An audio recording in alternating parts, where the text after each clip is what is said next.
All right, let's make this.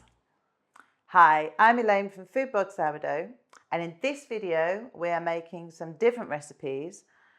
These we're calling our rapid sourdough recipes, sometimes called discard recipes, but the whole point of the recipes is that we're using our starter to make some different things. So anybody that knows me or has followed anything I do knows that the way that I manage my sourdough starter is I never have any discard. I don't have any build up like that. But that doesn't mean, therefore, that I can't make these kind of recipes. What I do instead is I feed my starter for the purpose. So this is my little star, and I fed her to make sure I've got lots of starter to play with. If you want to build up a whole load of starter, you can just keep feeding it up and building some extra in a bigger jar so you've got it to play with. For me, I would get on and use it. I'm not going to leave it sitting in the fridge. But if you've got a jar like that you've created from making a starter, if the way that you work with your starter means you've got a whole load of discard, then go for it. If you want to see a different way of working with starter, feel free to check out all of our information.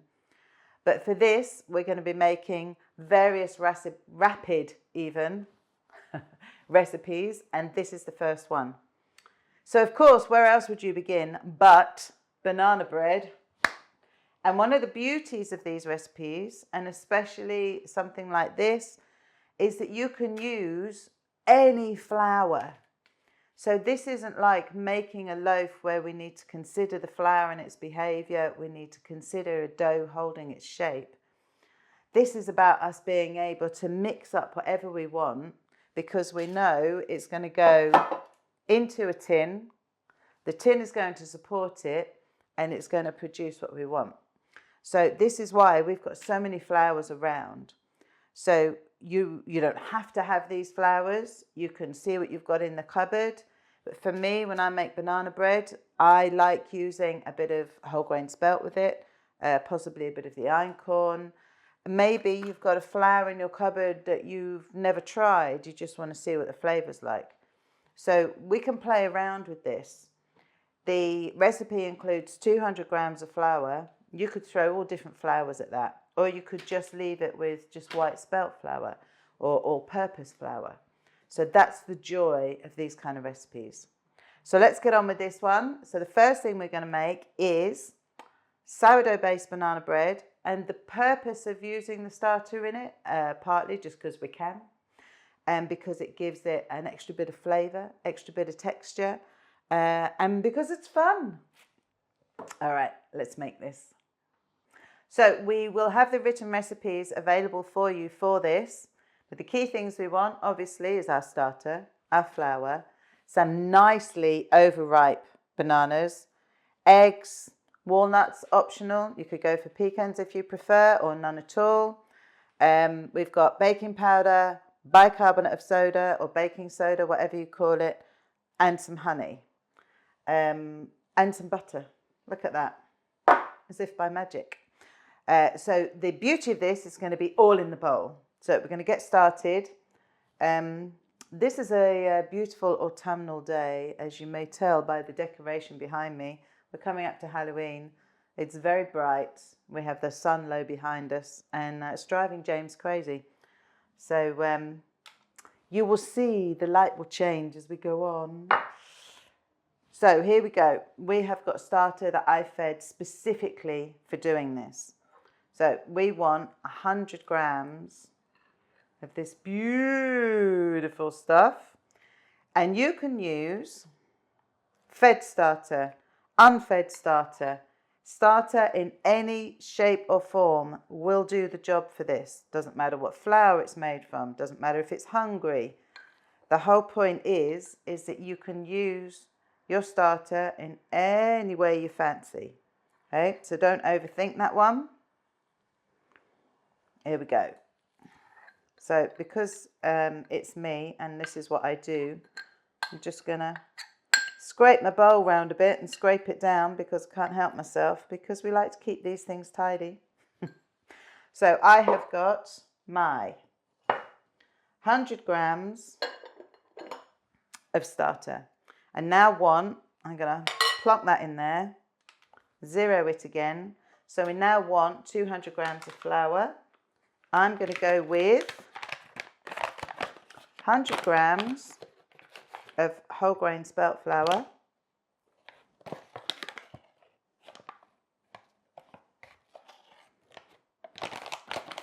And you could then match that with a bit of any of these. I'm going to put 100 grams of the white spelt flour, or you can use light spelt flour. So really, you can have yourself a bit of a mix here.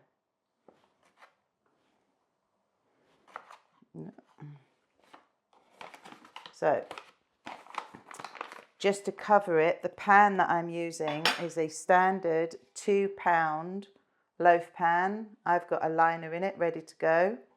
And we're going to bake this from a cold start, as always, so you don't need to worry about preheating your oven. We're then going to come into 50 grams of honey. I use this stuff because it's easy, whatever honey you've got available. We have got our 50 grams of butter already at room temperature. I've already weighed it out.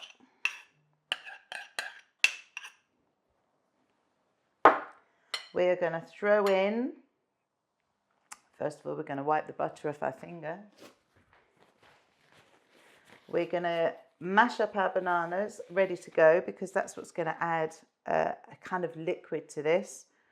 So let's just move this for now. So I want 3 kind of medium bananas. Look at that. Let's go for those 3.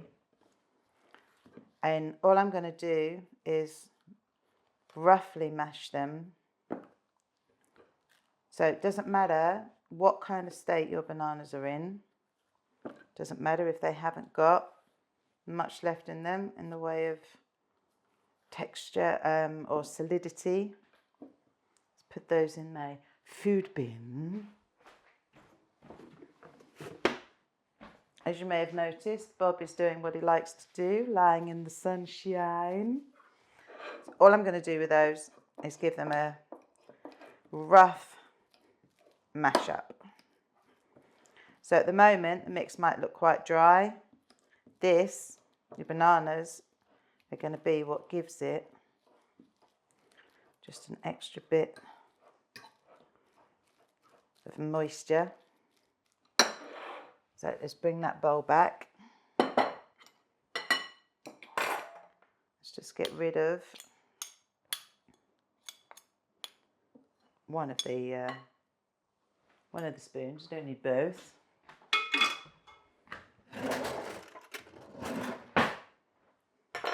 Just going to scrape all of that lovely fabulousness into our bowl.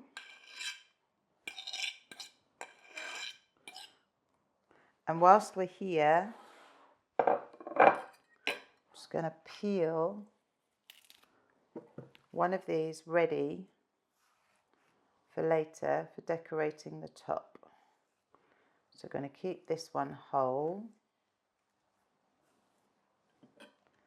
Get rid of all the stringy bits we don't need. This is different kind of recipes for us, isn't it, James? Indeed. Oh, to be fair, what I'm thinking of is banana bread. Banana bread. And will it be ready before you leave? We've got our starter, our flour, our honey, our butter, our bananas, all sitting in there. We're going to add 50 grams of walnuts. So you can break them up a bit. You can keep them whole. You might just want to, as you throw them in, just crunch them a bit between your fingers. Depends how you like them. If you're not a walnut fan, try the pecan option. Try the no nuts option. In this house, my husband would go for the no nuts option. And then we've got our bicarbonate of soda. So we're going to go for 1 teaspoon or 7 grams of the bicarbonate of soda. So in this scenario, It's not the starter that's giving us the lift. It's these elements. It's the bicarbonate of soda and the baking powder and how they react against the bananas. That is what is giving us the lift here. So we've got half a teaspoon of that one. Salt. This is optional. This is your choice if you put a bit of salt in these things to boost the flavour. It's not what I do, but feel free if that's what you want to add. So we have everything in there. So all we want is a nice rough mix. Just try and spread the banana through, spread some of that starter through. So it's going to be quite a heavy batter. And at this point, we're going to add an egg, which will also help with giving it the rise.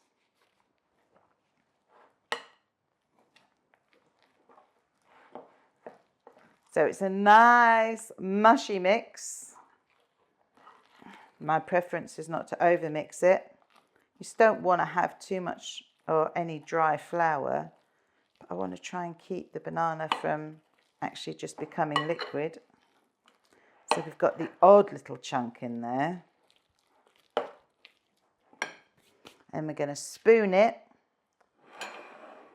into our waiting pan. It smells good. Of course, you could also add a bit of spice to this if you fancied. Time of year for it. Time of year for a bit of pumpkin spice.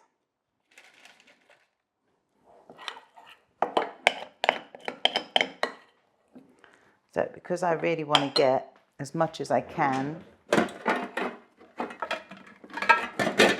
out of the bowl. Now that we're in the pan, just going to spread it out a bit. Make sure that our liner is still sitting where we want it to be.